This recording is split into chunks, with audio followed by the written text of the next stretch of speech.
Om Ganesha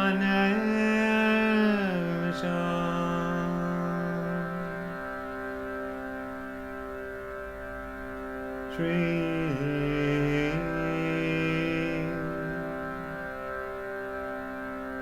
Shri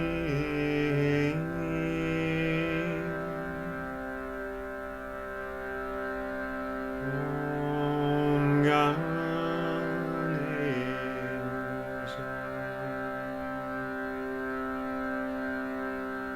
Om.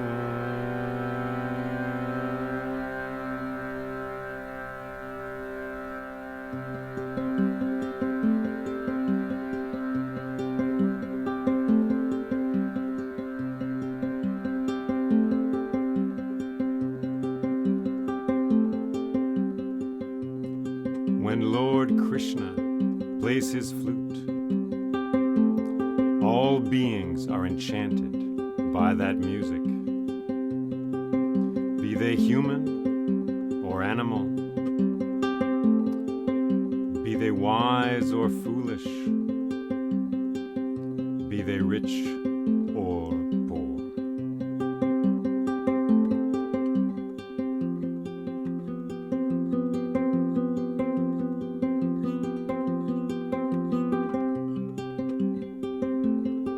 Is this all there is?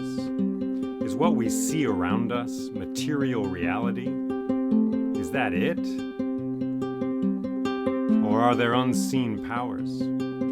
Spirits, gods, demons, who live in the corners, in the silent places, and in the forests? Do they come down sometimes, taking the shape of a person, or a flower, or a stone?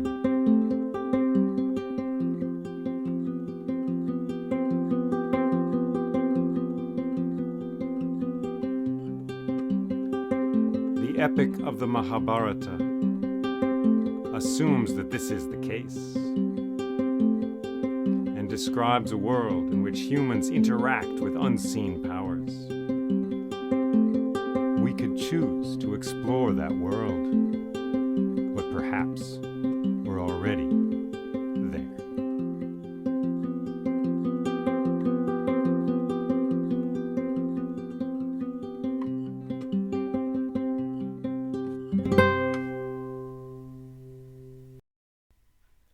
Welcome to the Crane Bag Podcast. I am Jay Leeming. Let us begin.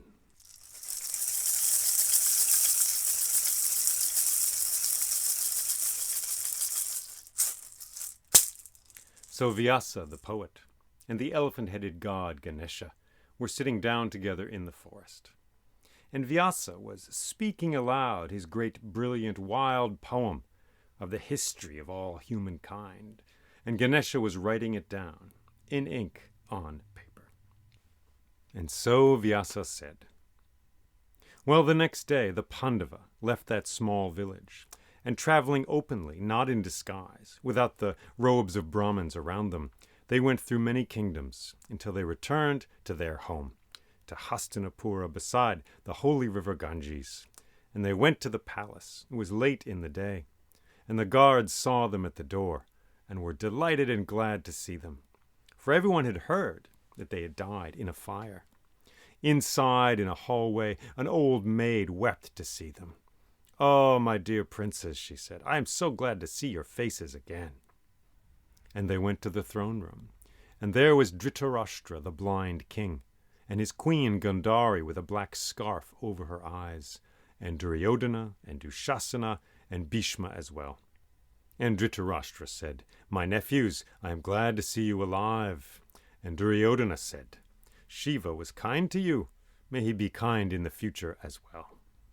"Thank you," said Yudhishthira, "but we are very tired from our ordeal, so now we will go retire to our chambers and get some rest." So they left the throne room. But that evening, in the twilight, they met with Bhishma in the royal palace garden beneath the mango tree. And Yudhishthira said to Bhishma, "Thank you for your poem, Bhishma." "You are welcome," said Bhishma. "Poetry is good for the soul, and sometimes good for the body as well." Absolutely, said Yudhishthira. But the thing is, we seek your advice. And he described to Bhishma this whole wild situation where Arjuna had won the contest laid out by Draupadi, the princess, and how she had chosen Arjuna as her husband, and how Kunti had spoken these words, "You must share your prize with all your brothers," and how now they were bound by her words to share Draupadi among them. And Yudhishthira said, "Is this a suitable arrangement? Can it happen? Is it not against some law?" And Bhishma said, "There's nothing in the books of law or in the Vedas that expressly prohibits this arrangement. I think the real question is, do you all love Draupadi?" And for a moment they all remembered her, the Princess Draupadi, standing in that arena, and how, with great strength, she had walked down from the stands and across the sand towards that rioting mass of men shouting and yelling, and how everyone there had been silenced by her step and her words and her beauty. And Yudhishthira said, "Yes, I love her." And Bhima said, "I love her." And Arjuna said, "I love her." And Nakula and Sahadeva said, "Yes, we love her too." "Well then," said Bhishma, "I see nothing wrong with this."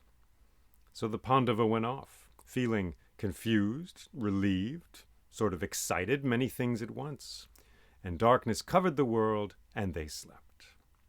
And the next day a messenger left the palace at Hastinapura and traveled across the land and through forests until he came to the kingdom of Panchala, until he came to the city of the crocodile, until he came to the yellow palace and the throne room where King Drupada and his queen Pershati sat.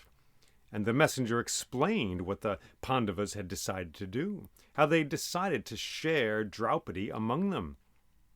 And the king and queen, they were shocked. "What?" King Drupada said. "This is ridiculous. This is impossible. This cannot happen." And his queen agreed. "No daughter of mine will marry 5 men at once." And they went off to the royal chambers of Draupadi, and they told her the situation, and she reacted in the same way. "This is ridiculous. Mother, father, I cannot marry 5 men. No, not at all. I was made, I desire to marry 1 man alone, to share my love with him. To share myself with 5 men? People will talk. It's ridiculous. It's impossible. It must be against some law. Let's fetch a Brahmin. Fetch a Brahmin!" And so a Brahmin was sent for, and a sage came into the room with a long beard and a saffron-colored robe and a sandalwood necklace.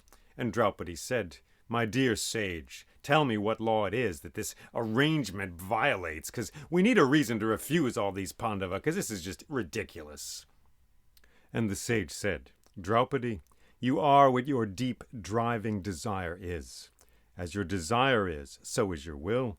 As your will is, so is your deed. As your deed is, so is your destiny." "What do you mean?" she said.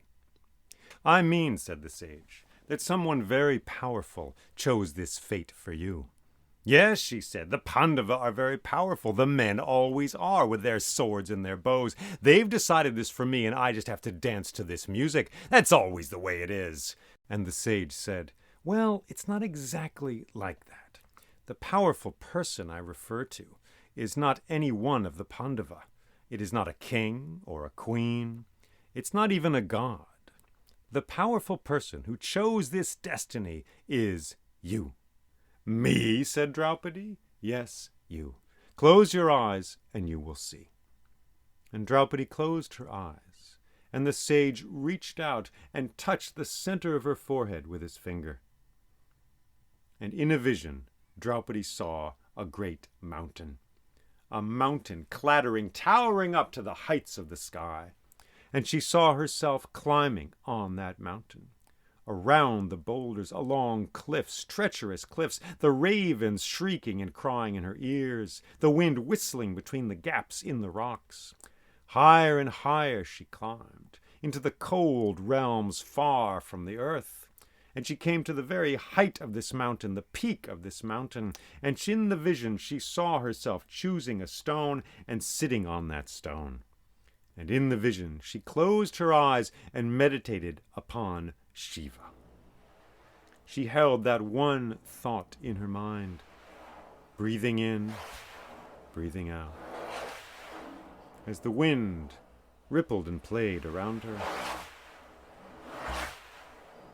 And one moment became another. Minutes became hours, became days. She did not eat. She did not drink. She simply meditated on Shiva, the destroyer.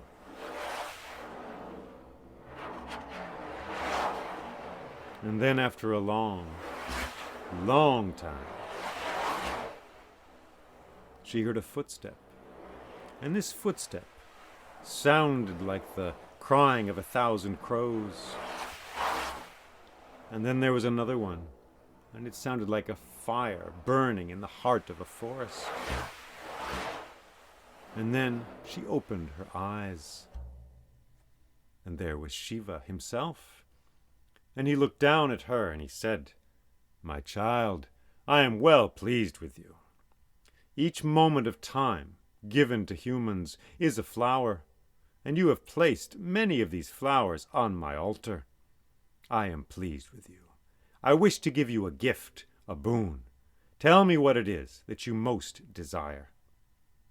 And without hesitation, Draupadi said, "What I most desire is that in my next life I have a husband who is strong, beautiful, wise, clever, lucky, creative, a conqueror, but also a man who enjoys poetry and beauty, a man who can cook, a man who is a good lover, who is good in bed, and also can play a musical instrument, a man who is good at math and numbers, but also loves to see the wind blowing through the grass, a family man able to raise many children, a fertile man, a man who's lucky, a man who is at home both in the house with the family and out in the world with his friends, a man with good boundaries, a man who is comfortable with animals, a man good at sporting events, who likes to play games and also likes to be serious, a philosophical man, a spiritual man who is schooled in the Dharma and the Vedas,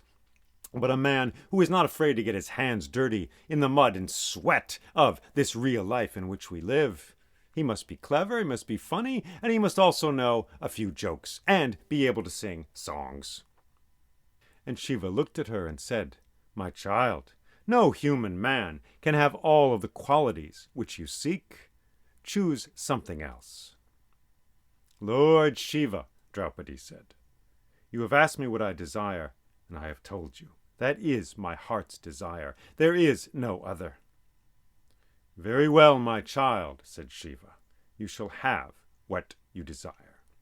And his words rang out into the air, but where Shiva had been, there was only a cloud of black smoke, slowly drifting away.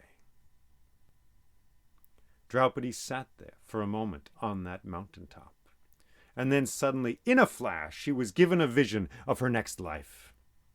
And when she saw it, she gasped, she cried out, as you might do if when you drop a priceless plate onto the floor and it shatters into 1,000 pieces. And then a moment later, she began to laugh, a wild, shrieking laugh that filled the air. And then, in that vision, she began to walk down the side of that mountain. And still in that vision she saw herself returning to the small village where she lived. She saw herself there in a bed with sickness filling her body. She saw her family and friends around her, looking down, tears streaming from their faces. And she felt her eyes close in that vision and her last breath leave her, and then she died. And then Draupadi opened her eyes. There was her father, King Drupada. There was Queen Pershati, her mother, and there was the sage. And then she began to laugh, a wild, shrieking laugh that filled that room and leaked out the window into the air. Outside, down low, there were 2 female servants drawing water from a well. They heard that laughter in the air, and they stopped what they were doing, and one of them said, "What's going on up there?" And the other thought for a moment and then said, "I think the princess is very happy today. So some time after this, a wedding was celebrated, and the day after that, another wedding was celebrated. Draupadi married each one of the Pandava brothers on a different day, and after 5 days it was all done. And then there was a great feast in the Yellow Palace, and the bards sang the beautiful songs, and their songs went up into the sky, and the candles sparkled on the tables, and the lords and ladies, the kings and the queens, they drank and they ate and they told stories and they laughed. And then when the time was right, some large golden doors were opened, and everyone went from the feasting hall into a large dance hall. This room was glorious. It was circular and gigantic. There were 100 trees around the edge of this dance hall, growing up through skylights in the roof. And there were birds in these trees, and they were singing. And in the center of the room, there were 4 drummers, and in the center of those 4 drummers, there was a man, a beautiful man, about middle-aged, with flashing, gleaming eyes, and he had a flute in his hands, and he began to play.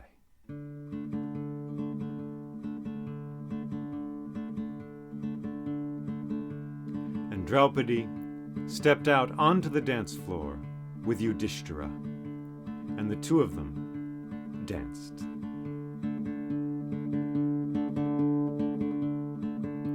And then she danced with Bhima.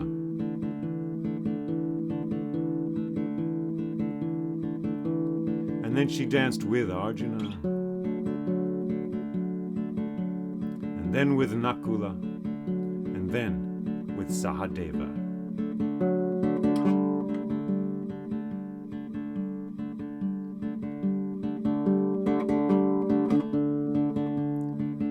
And then King Drupada and Queen Prashati danced on that dance floor.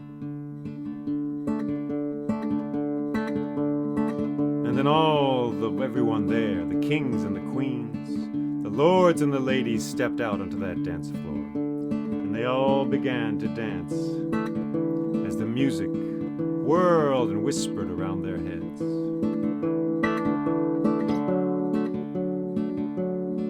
And as Yudhishthira was dancing, soon as the music changed and grew louder, he began to see people that he hadn't known were there. In fact, he saw Dushasana there, dancing with a princess. And then he saw Duryodhana himself, dancing with a princess. And there was Dhritarashtra with his queen Gandhari. But Dhritarashtra was looking around at everything in the room, and Gandhari had no scarf over her eyes. And he saw Bhishma as well.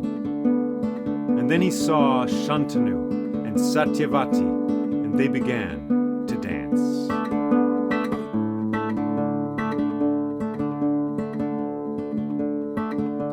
And the music changed and whirled higher and faster. And now as Yudhishthira looked, he saw a princess dancing, but a moment later she had the head of a zebra. And then a man went by squeaking like a fish, and a little girl clattering like a crab.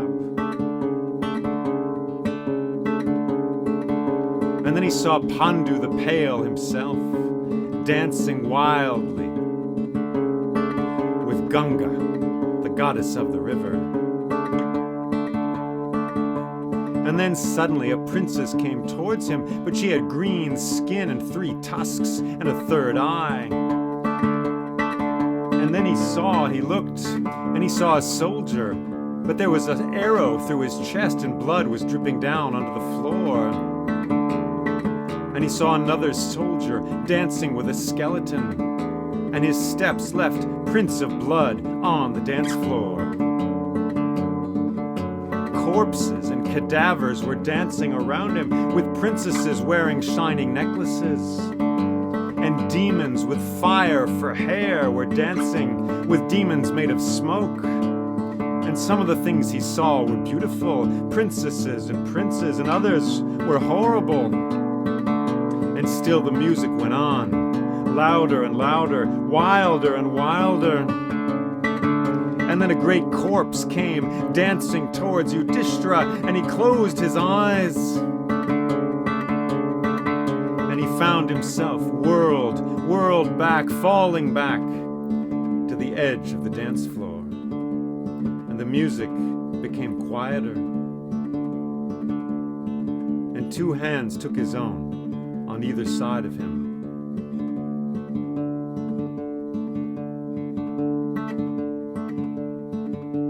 And the music turned quieter still. And then the music stopped. And he opened his eyes.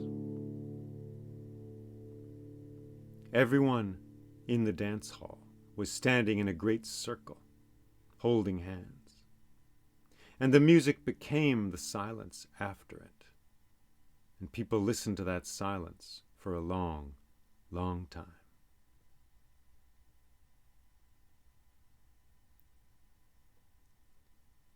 And then a wind blew, and all the birds in the trees flew up into the air at the same time. And someone sneezed, and someone dropped a handful of rice to the floor, and people began to talk. And in the center of the room, the man who had been playing the flute, he put that flute into a pocket of his coat.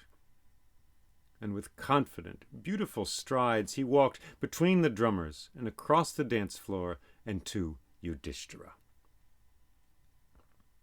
And he said, "Yudhishthira, I have heard of your power, your wisdom, and your greatness. I am Krishna Dwarka, Krishna of the kingdom of Dwarka. When I heard that you and your brothers were getting married, I had to come and pay my respects. Congratulations to you all." And Yudhishthira put his hands, his palms together near his heart, and he said, "Krishna, I have heard much about you, and your wisdom, and your strength, and the beauty of your kingdom. It is good to see your face. But since you are here, I must ask your advice. Tomorrow we will leave this wonderful gathering and return to our kingdom, where there are many troubles. Tell me, what should we do? How should we act? What actions should we take?" And Krishna said, "You must listen to your heart, but also to the earth. You must remember that Dharma, when it is preserved, it preserves, and when Dharma, when it is destroyed, it destroys. Have no fear. No harm can come to you. No harm can ever come to you. I must return to my own kingdom, but soon I will come to visit you. Farewell." And he turned and he walked away. So in the Yellow Palace, in the city of the crocodile, there was much dancing that night. But in Hastinapura, Duryodhana was not dancing. He was pacing back and forth, his thoughts like fires going up, blown this way and that by the wind. And he went to the throne room, and he spoke to his father, the blind king Dhritarashtra, and he said, "Father, when you are no longer king, who will reign?" And Dhritarashtra said, "My son, I love you. But the thing is, Yudhishthira is the eldest of our line. When I am no longer king, he will reign in my place." "Exactly," said Duryodhana. "Exactly. And that is what is wrong with the world. You are the king, and I am your son. It is that simple. Clearly, I should be king. The Pandava gets stronger day by day. They've made an alliance with King Draupadi. And what am I doing, rotting away in this palace? Father, I have a claim on the throne. Everyone knows it is true. Let us summon Bhishma. Even he will agree to this." So they summoned Bhishma, and he came. And they asked him this question, and Bhishma said, "Duryodhana, you and the Pandava both have a claim on the throne. It is true. It is a difficult situation. So I say this. We should divide the kingdom in half. So you will have lands to rule, and the Pandava will as well. Will you be satisfied with that?" "No," said Duryodhana, "I will not be satisfied with that, because a true king is never satisfied." but I think it is what we should do. So Duryodhana and his brother Dushasana called for the royal maps, and as the stars shone down on Hastinapura, they began to divide that kingdom. And that same starlight was falling down onto the kingdom of Panchala, onto the city of the crocodile, and into the yellow palace. And there the dance had ended, and everyone was going off to their beds. And the Pandava, they went to a beautiful royal bedchamber together with Kunti and with Draupadi. And the Pandava lay down on the floor to sleep, and Kunti lay down crosswise at their heads, and Draupadi lay down crosswise at their feet. And then the moon rose and gave its light to the world, and everyone slept.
We act, and there are consequences.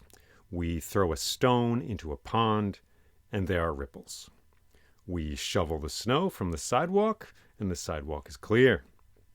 We start water boiling, and it boils. If we don't turn it off, it will boil away. These are all actions with consequences. This great story, this large story, the Mahabharata, is filled with examples of action and consequences. In many ways, it's a meditation on, well, it is a meditation on Dharma, which we've talked about, but also on karma. Now, what is karma?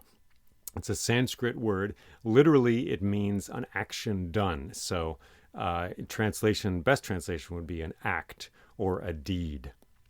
But it says a lot about the culture from which this story comes, that it's not as simple as that. So, I mean, it's basic. We make an action, and there's a consequence. So, if it's raining and you go outside, you get wet. So, it's your karma to get wet. If you go out and stand in the middle of a busy highway and you get hit by a car, it's your karma to get hit by that car. So, it's simply you take an action, and and it makes something happen in the world. If you put your hand on a hot stove, you get burned, etc. So it's very simple, actually, and it's something we see all around us all the time. But in the culture that this comes from, the culture of India, specifically ancient India, this idea of karma expands because actions, thoughts are also actions. In the West, I feel like we divide the two. There's action. Give me action, not words, we might say. Words are ineffectual. Thought is ineffectual. I think really there's a deep strain of thought in our culture that says that, philosophy doesn't matter. Ideas don't matter. And so we're in the grip of those ideas. Can I throw James Hillman in here, the wonderful speaker, writer, philosopher, psychologist? He has said, I think that an idea that we have, but do not know we have, has us. The ideas that we have, but do not know we have us. We're under their power. Anyway, just a little side note. So we think ideas don't matter. We think immaterial things don't matter. emotion, etc. We're very much a practical, action-based culture on the whole. And so we're dominated by ideas. We're dominated by the unseen world. We're dominated by these things, emotions, etc., because we don't even put them in our calculations.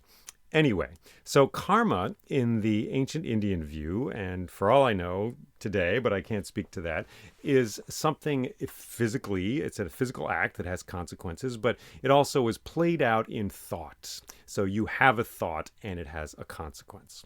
So if you're thinking, I want to kill my boss, even if you don't do it, that thought has a consequence for your boss, perhaps, and for you as well.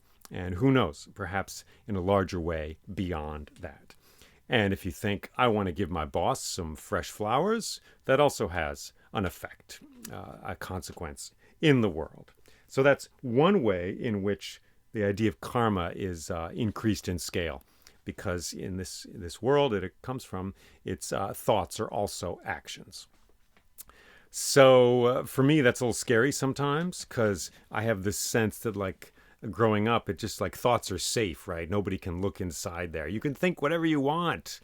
And that's true. But your thoughts have consequences. So perhaps you should be mindful, aware of what you're thinking and if it's a good thing or not.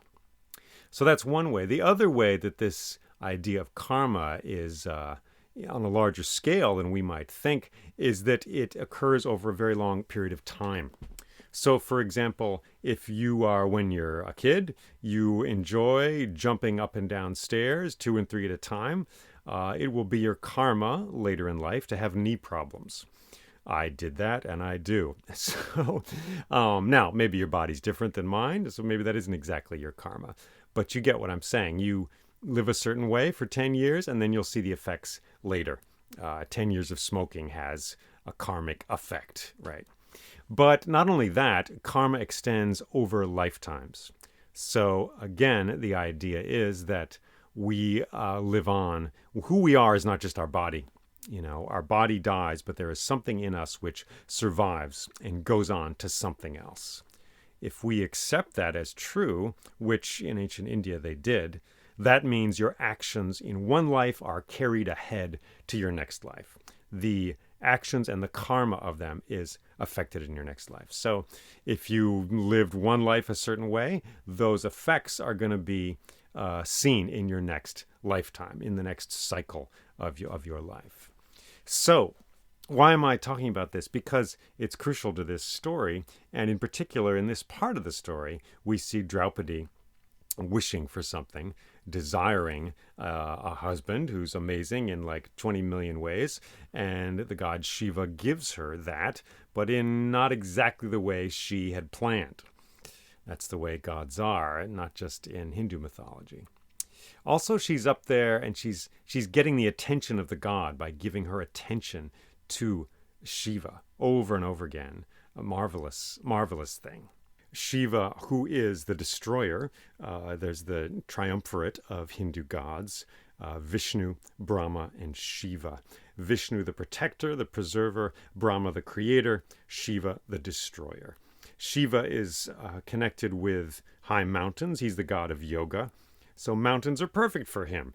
They're remote, they're powerful, distant from things, but very strong as well. So she goes there. You go to the place of the god. Isn't that interesting? You go to the landscape of the god to connect with him or her. Pretty cool. Where do we live? Who do we want to connect with? What unseen powers do we want to connect with? The river, the mountain, the hill, the forest, the desert. Where do we want to be? What forces do we want to connect with?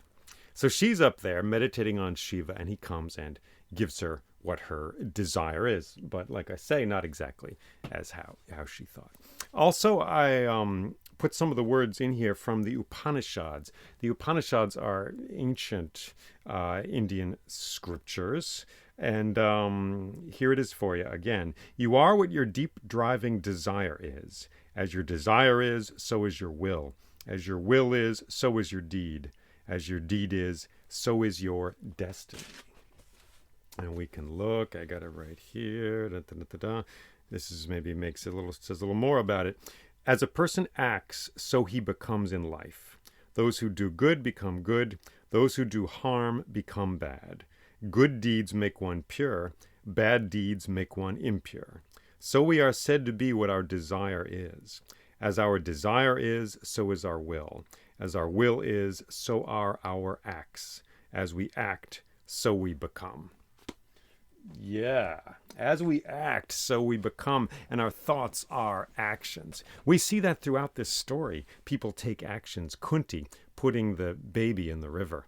Duryodhana, who is unhappy, who wants more, who's envious of his cousins, perhaps, or just wants to make sure he's the big guy.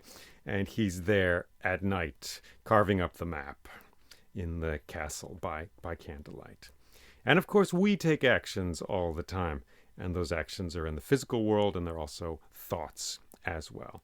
So not to blame anyone, right? It's not a question of blame. We don't want to get all moral about it. It's pretty impartial, really. It's just you get what you deserve. That still sounds kind of punitive. You get, you take an action and there's an effect. You got wet. It's not like you're a sinner and you were chosen to get wet because you went out in the rain. It's like you just went out in the rain and you got wet. You were standing in the highway, so you got hit by a car. Sorry, that's the second imaginary being we've hit by a car on this little talking here. So let's take them both and say they both lived well and had flowers around them forever. Anyway, so you take an action and there's a consequence. And of course, this is very liberating as well. For if our thoughts are actions and have effect, we have control over our thoughts. And we have control over our actions to some degree. So the future, our own future, and the future of the world are ours to create and to sculpt and to make based on our actions, based on our thoughts, which are actions. So that's tremendously liberating. We can create the future by our thoughts and our actions. Now, often, especially in what are called New Age circles, people go all the way and they're like, I make my reality by my thoughts, which is liberating, but I think is going a little far. It gets very solipsistic. Is that the right word? Gets you very self-centered. I create reality. I got wet because I manifested that storm cloud. I think the key thing to remember, that kind of is a check on that thought, is that yes, you create, your actions have consequences, your thoughts do, your actions do, but so does everybody else's. So, and perhaps non-human things as well. So yes, your actions are powerful, your thoughts are powerful, but so are the thoughts and actions of everybody else on the planet. So are the thoughts and actions of the trees, the wind, the panther, the raccoon, the skunk. So it's a collective operation. And so that saves us from imagining that if we just were spiritual enough, we could imagine a world made out of chocolate cake and we'd have it. Because it's not that simple. We are in dialogue. We're part of a big dance, a big piece of music. And yes, we can control to some degree our thoughts, our actions, the song we sing, but that is woven into a larger song. Which I guess, are we there? I guess we're there. It just happened. It brings us to Krishna. Krishna playing his flute, and all of creation dances with him. That whole scene is partly my creation. There is a wedding, of course, in the story, and there is dancing. But I was inspired. There's a song, and the words of the song are these. Lord Krishna plays the flute with his divine lips. The melody he plays bewitches and enchants all the living beings on this earth, be they animals or humans, saints or common men and women, wise or foolish. So that's a song. I heard Bhimsen Joshi sing it in a recording. Shyam Baijayi Aj Muralei Ah. Shyam Baijayi Aj Muralei Ah. Shyam Baijayi Aj Muralei Ah. Shyam being another word for Lord Krishna. So anyway, I heard that song and expanded on it for this scene where everyone dances. And I should say there are other explanations for Draupadi's marriage to all five of the Pandava. The one I've chosen to use is one from the a folk tradition, I guess you would say, and not strictly speaking from the original Mahabharata. The original, what's that? Well, storytellers, as I said, thousands of them have been telling this story for thousands of years. So there are many versions of it, more than the Odyssey, let us say. The Odyssey, we have some ideas about what some other versions might be of some of those stories, but there's basically one text. The Mahabharata, there's multiple texts, and a bunch of folks in the 20th century spent about 50 years collating them all and basically choosing the versions that were most common to all the versions, the stories. So, the actual one is this. Why don't I read it to you, huh? This is in the translation by Mr. J.A.B. Van Buitenen, a really good book on the Mahabharata. And this is Vyasa speaking, and he says, "In a wilderness of austerities, there once lived a daughter of a great spirited seer. Beautiful though she was, she found no husband. Now, they say, with awesome austerities, she satisfied Samkara," that's another word for Shiva, "and being pleased, the Lord of his own accord said to the maiden, 'Choose a boon.' At his words, the maiden said to the Lord of gods, the boon-granting Samkara, 'I wish a husband who has all virtues,' and said it again and again. The benevolent Lord of gods gave her the boon. 'You shall have 5 excellent husbands,' said Samkara. She propitiated the god and again said, 'I deserve 1 husband from you, endowed with virtues.' Thereupon the god of gods, who was in benign spirits, spoke these hallowed words, 5 times you have said to me, 'Give me a husband,' and so shall it be, my dear. Good luck shall befall you. When you've gone to another body, it shall be as you have said." So that's another explanation, is that she simply said those words 5 times and was given 5 husbands. And, so also there's another explanation in the Mahabharata, which is a cute little story I'd love to throw in somewhere, maybe I still will, basically where Indra offends Shiva and is paralyzed by Shiva. Indra, remember, is the king of the gods, kind of like Zeus, but he's a sky god. But he's also, in a way, he's like Thor in the Norse mythological world. He's frequently the object of fun. He's a little goofy in his powerfulness. And of course, behind all of these gods, or beyond them, are Brahma, Vishnu, and Shiva. So anyway, Indra is king of the gods, but he frequently does sort of goofy things. And in one story, he offends Shiva. And Shiva has him pretty much paralyzed because of this insult to him. And then he's able to move, but he's very weak. And Shiva says, "Open that mountain over there and go inside." And Indra does this. He opens up the top of a mountain, goes inside, and he finds 4 other Indras there. And they're all doing hard labor inside this mountain. And Shiva says, "You are being punished for insulting me. Now you've got to do some work inside this mountain as well." And Indra sees these 4 other Indras. And he's like, "What's going on?" And Shiva schools him and says, "Well, you think there's one cycle of the history of the universe, but there are other cycles. These are the 4 previous Indras," which is a great device. This happens at other places in Hindu mythology as well. You think you're the only one, big Mr. Zeus guy, big king of the world, but in fact, there's some other Indras, and there they all are. And so he does this labor, and then he is punished. All the Indras are punished, and so they must come down to earth and be incarnated as humans, and they are the 5 Pandava, who have gods as parents, but are also, each of them is another Indra, brought down to earth to do his sentence, live out his time on the earth before going on. Wild. So God's just multiplying like soap bubbles in this story, if I cannot be too irreverent. And it's a marvelous vision, isn't it?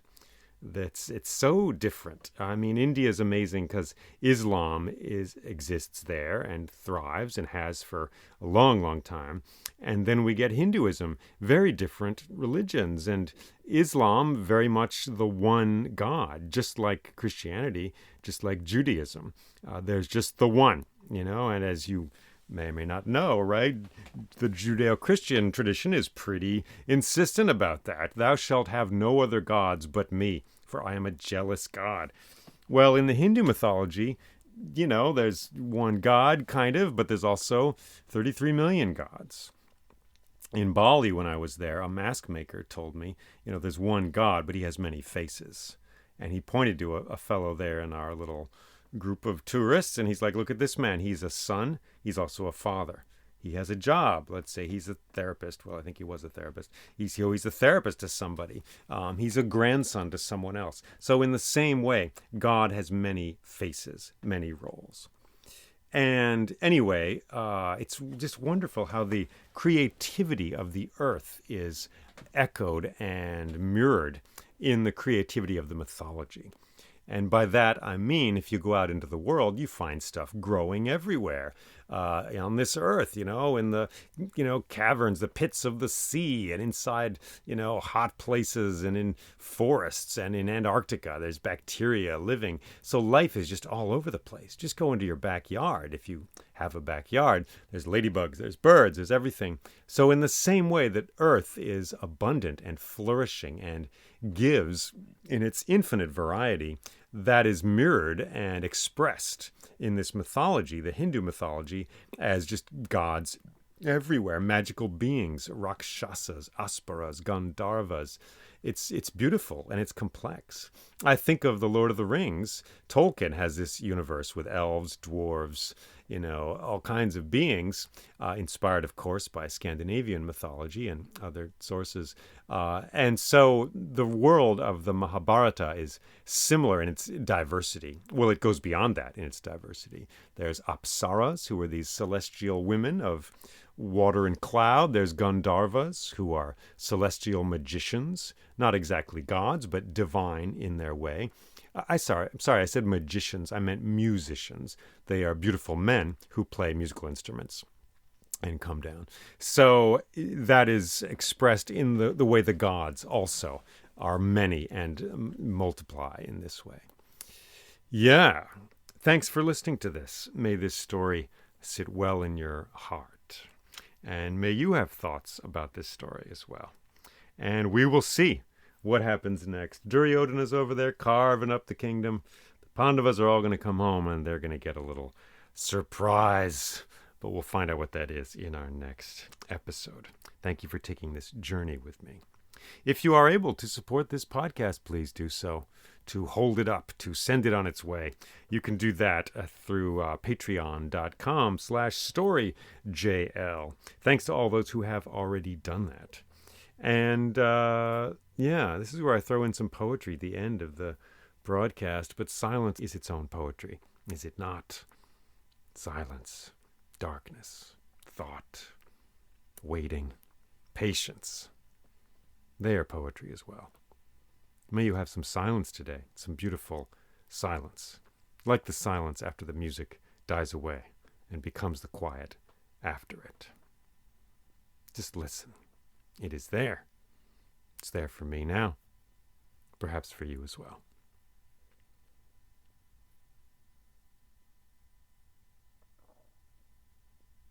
Thanks for listening to this, and take care.